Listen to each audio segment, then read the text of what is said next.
As I go around and talk and hear from students, I wanted to introduce Sarah to you. She's from UCSF and is a third year. I don't know what rotation she's in right now, but back in the spring, just kind of right when she started rotation, she was sharing a story and it just really, yeah, it just really hit me. And I was kind of blown away, just by her boldness as well as just her simple caringness. So, Sarah, share away.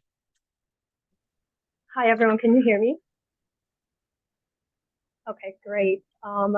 First of all, thank you so much for inviting me. I am not in the most ideal condition right now. I'm outside actually, and so there's a lot of background noise. I apologize for that, but I wanted to be here to share the story that I've experienced on rotation. So I'm currently a third year medical student at UCSF. I am finishing up my year of rotation with surgery. So I'm back in the OR. But back in March, when Wes joined us for one of our fellowship Bible studies, I had the privilege to share an experience that I had with a patient while I was on OB-GYN rotation. It was one day I was on the GYN surgery service. So hours have passed. I was sick into the day, and we were waiting for one of the GYN onc surgeons to show up. As a lot of you probably know, the actual process of starting a surgery takes longer. And so I was waiting around in the OR. The patient was getting an epidural. And so I was just waiting for everything to settle into place. And one of the nurses approached me and asked if I could physically support the patient because she was hunched over on the edge of the bed. And she needed someone to hold her hand and just really prop her up while she was getting needles prodded into her spine, which is definitely not a pleasant experience. So I went over there, I held her hand, introduced myself that I'm a medical student and that I was here to help her out. And I tried to make small talk with her to see how she got here, what did she do for work, things like that, just to ease her mind and get her mind off of the epidural that was being placed in her back. And moments passed and small talk kind of subsided. There wasn't more I could ask, and I could see tears in her eyes. And so I didn't know if I was doing a good enough job.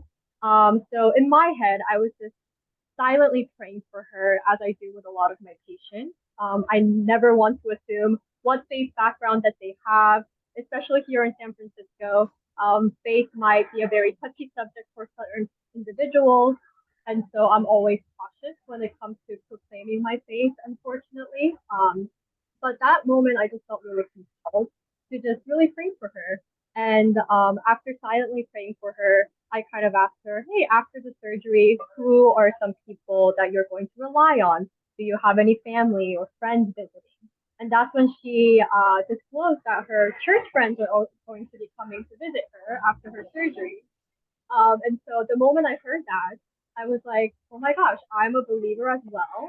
And I just prayed for you silently in my head, but would it be okay for me to actually verbally pray for you out loud? And I saw like a spark in her eyes, and she immediately broke out into a smile in midst of all the pain that she was going through.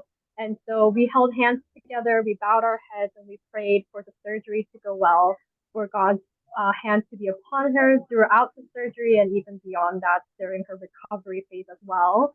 And during the prayer, right before I started praying, they were done with the epidural. The epidural took maybe an hour or two to get in for some reason. And so the surgeons were very eager to start the operation. But I just wanted to stand my ground and really have this intimate moment of prayer with her.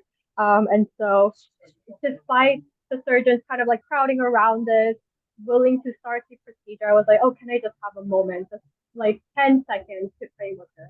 And so I got to share that beautiful moment with the patient, and the surgery went well. And the days following her surgery, I made sure to go and speak with her to see how she was doing, and just always encourage her with scripture and prayer that her life is in his hands. And although her spine cancer came back, and so this was the second time she was getting the same surgery she had gotten in the past.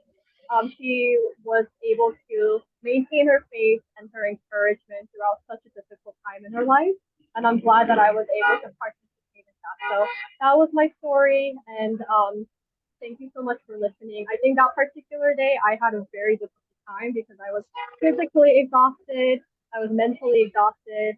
I didn't know if I was making any contributions to the patient's well-being, but that one prayer I think changed everything. So that's my Wow. story. Wow. Man, thank you so much, Sarah, for sharing. And wow.